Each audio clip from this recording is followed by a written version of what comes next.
last reading I did for the manifestation, due to needing to know, thinking I know,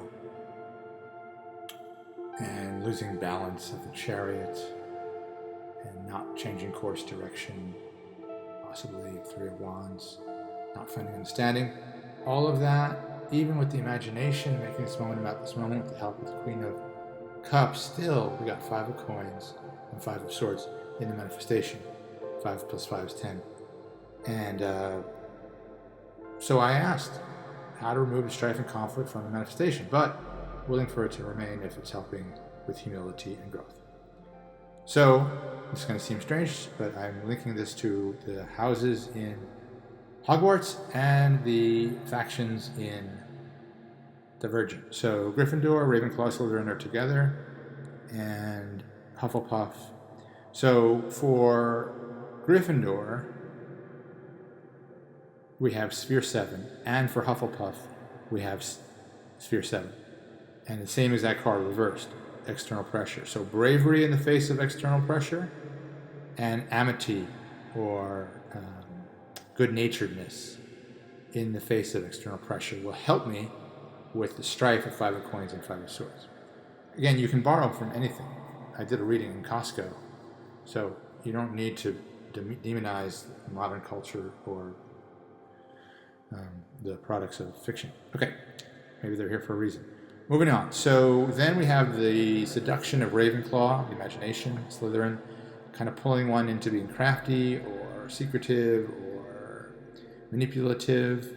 Ravenclaw and Slytherin are different in terms of their level of goodness, but they still have a similar bent of breaking the rules and focusing on pleasure, sensations, accomplishing dreams. This is kind of what we can call the dark side of the Force. And so that's the imagination being captivated. But maybe that should be allowed to happen, right? Those houses are allowed to exist. They're part of us. And so instead of demonizing them, finding radical acceptance for those things. Hopefully not indulging too much in them, or maybe not all in them, but seeing that they are worthy to exist and they deserve love. And then balancing all this out with, we have erudite linked with candor. So erudite is the intellect and candor is being honest. And they're about justice. But the card reverse Six of Cups is clinging to the past, hard to make plans for the future. So while we want to find balance, the possibility is that the past is weighing heavily, and there may be disruption or lack of balance due to confusion about the future.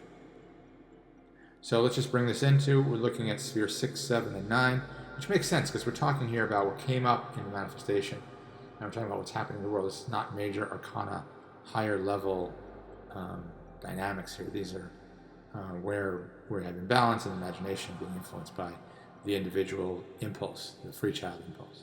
Whether it's negative free child or positive free child, it's Rajas, whether it's mixed with Sattva or Tamas. So the trial of the imagination, Sphere 9, is influenced by Ravenclaw and Slytherin. So that's what's happening. That's kind of energy that's hijacking the imagination. And that's this kind of desire for dreams to come true, sensations, pleasure. And it's impacted by the Sphere 7. But the opportunity is that Gryffindor and Hufflepuff are both very positive logos or houses. So we're possibility of being more brave and being more amity, and then maybe that will reduce the imagination being hijacked by Ravenclaw and Slytherin by acts of being noble or looking on the bright side. And then finding balance by letting go of the past with Sphere 6, with candor, and being erudite. So again, these were the two cards that were causing some strife. Five of Coins, Five of Pentacles is poverty and loss, and the Five of Swords, there's conflict going on. And so you can see that the reading it came up in, we had a nice start with the Magician, the Three of Wands, about understanding. But then, and even with the help of Cups and the imagination, still it was manifested with that negative energy. And remember, 5 is all about limits. So there's a feeling of limitation, driving conflict, and the movement toward Gryffindor and Hufflepuff, that kind of energy of individualism, but influencing and pulling imagination away from the grip of Ravenclaw and Slytherin, and finding some peace with the past, or being candid, being honest about it, and trying to find some balance and intelligence around that experience, the past experience.